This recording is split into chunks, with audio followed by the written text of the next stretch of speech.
Hello everyone. We are Communication and Electronics Engineering students at Beirut Arab University, Tripoli. My name is Yasmin Izzuddin. I will present for you with my colleague Wissam Abed, Isam Sanjadar and Ibrahim Mer'i the source coding including the entropy, the classification of codes, the Huffman coding and the Lempel coding. I will start now by defining the information theory, how to do it, and how to measure the information content. The information theory, the major goal is for one person, a transmitter, to convey some message over a channel to another person, the receiver. To do so, the transmitter sends a series partial message to give clues towards the original message. The information content is for one of these partial message is a measure of how much uncertainty this resolves for the receiver.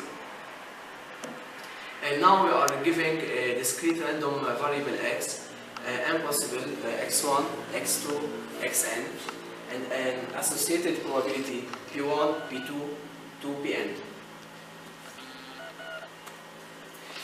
The probability that x will take on the value x1 is given by the probability p1, the value x2 by probability p2, and so on.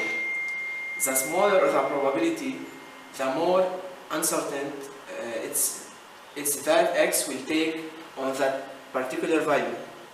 Claude Shannon, in his seminal work on the theory of information, defined the information received when learning that x had taken on the value xi as ixi equal log base 2 for 1 over pi, and the unit is byte. I will talk now about the entropy.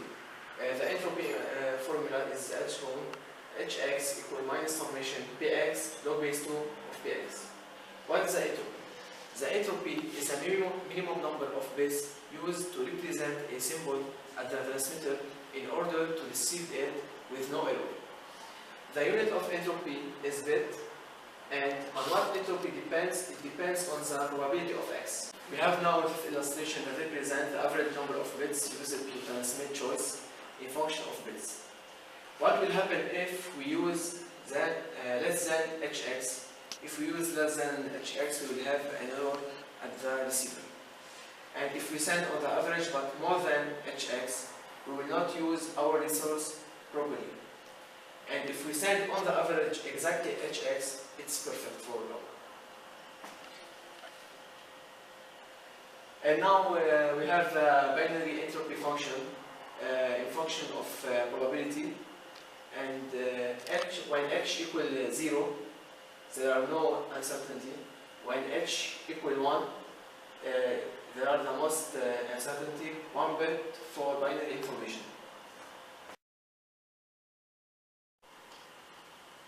I will present for you the classification of codes. Codes can be classified into 7 types. Classification of codes is best illustrated by an example. So we will take a source with size 4 encoded in binary symbols with 0 and 1. We will have here 6 codes: code 1, code 2, code 3, code 4, code 5, and code 6, with code words x1, x2, x3, and x4. Between parentheses, this example illustrates all the 7 types, so we will try to find them for a better memorization. The first thing that can come into your mind while looking at this table for the first time is that there are codes with same length and code with different lengths. So the first 2 classifications found till now are fixed length code, just like code 1 and code 2 with length equal to 2, and variable length codes just like code 3, code 4, code 5, and code 6. Note that a code can only be a fixed length code or a variable length code, but not both. The third classification we can make is that in the same code, there are code words that are repeated several times. Look for example at code 1. We have x1 equal to 0, 0, and x3 is also equal to 0, 0. So here we have found our third classification, distant codes. A code is distant if each code word is distinguishable from other code words. All codes here are distinguishable except for code 1. The fourth classification we can make looking at the table is that there are code words that can be formed using other code words. Look for example at code 3. We have x3 which is formed by using two x1s, and we have x4 which is formed using two x2. So here we have our fourth classification, the prefix-free code. A code in which no code word can be formed by adding code symbols to another code word is called a prefix-free code. Thus, in a prefix-free code, no code word is a prefix of another. Here we have code 2, code 4 and code 6 that are a prefix-free codes.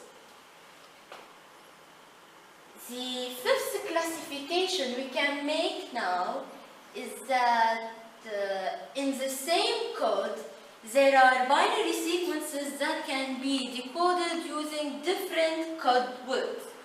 Look for example at code 3. Look for example at code 3. If you have the binary sequence 1, 0, 0, 1, one can decode this binary sequence using 1 corresponding to x2, 0 corresponding to x1, 0 to x1 and 1 to x2, while another source can decode the same code using 1 to x2, 0, 0 to x3 and 1 to x2. So here we have our fifth classification, the uniquely decodable code. A sufficient condition to ensure that a code is uniquely decodable is that no code word is a prefix of another.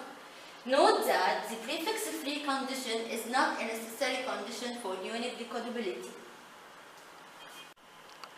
Thus, code 2, code 4 and code 6 are uniquely decodable. Code 3, as mentioned before, isn't a uniquely decodable code. Code 5 doesn't satisfy the condition of prefix-free code, and yet it is uniquely decodable since the bit 0 indicates always the beginning of the code word. Till now, we have found the first 5 classifications. The remaining 2 are somehow difficult to detect from the table, so we will illustrate them directly. We still have instantaneous codes. A code is called instantaneous if the end of any code word is recognizable without examining subsequent code symbols. Prefix-free codes are sometimes called instantaneous codes, and our seventh classification will be optimal codes. A code is said to be optimal if it's instantaneous and has minimum average length L for a given source with a given probability assignment for the source symbols. I will present for you Huffman coding. First, what is Huffman coding? Huffman coding is a simple and systematic way to design a good variable length code given the probability of the symbols. Where is used the Huffman coding? We can use Huffman coding in the compression of image like JPEG or video compression like MPEG. So, how can we design a system using Huffman coding? We will explain this point through an example. And now we will solve this example. First, we have 4 symbols, S1, S2, S3, and S4. And with their probability, and we will sort them by descending order. We will start by the 2 last probability, and we add them. And the result we will compare with the 2 other probability. And in this case, we have the same number, 0.25 and 0.25. So we will put the new one first, and the second one, and we put 0, 1. And we will do the same process for the last number, we will put here 0, 1, and we get here 0, 1. And now we will compute the code loop. First, S1, we will see the path of S1. Here there is 1 only. So the code word is 1. For S2, we start from here. We found 1.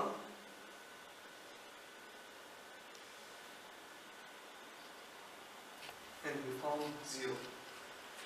So we will write the code 0, 1 from the right to left, and so on for S3 and S4.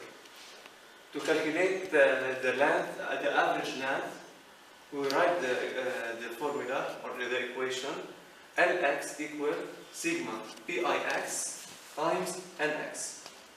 Pix is the probability, and Nx number of bits.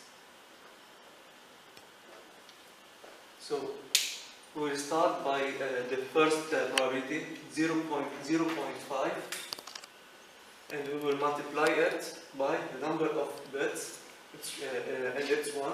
So 0.5 times 1 plus the second one is 0.25, and we will multiply it by number of bits is 2 times 2, and so on, and we get L equal 1.75.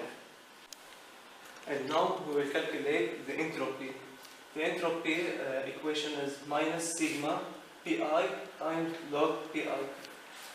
The Pi is the probability. So h of x equal minus 0.5 times log of 0.5, it's log base 2, plus 0.25 log base 2, 0.25, and so on. And the final answer is 1.75. So to calculate the efficiency equal h of x over Lx. So 1.75 over 1.75 equal 1. So we can conclude that the Huffman coding is efficient for this case. Why should we use the Lempel-Zipf algorithm instead of the Huffman coding? The Huffman coding requires two passes through the data to encode it. The first pass is to compute the frequencies of all the letters, and the second pass is for actually encode the data. While the Lempel-Zipf algorithm constructs its dictionary on the fly, so it's enough to pass through the data once to encode it. I will present for you now the Lempel-Zipf 78 algorithm. The idea behind all the Lempel-Zipf algorithm is that if some text is not uniformly random, that means if all the letters of the alphabet are not equally likely to appear, then a substring that has already been seen is more likely to appear than a substring that hasn't been seen before. The Lempel-Zipf 78 algorithm works by constructing a dictionary of substrings, which we will call phrases, that have appeared in the text. Here we can see a set of data that we would like to encode using the Lempel-Zipf algorithm. So we will start by AB. AB has been seen before, so we take ABB, then B, then ABA, then AB, then BB, and then ABB, we have seen it before, so ABBA, and finally BB. So we have 1, 2, 3, 4, 5, 6, 7, 8, 9 positions. 1, 2, 3, 4, 5, 6, 7, 8, and 9.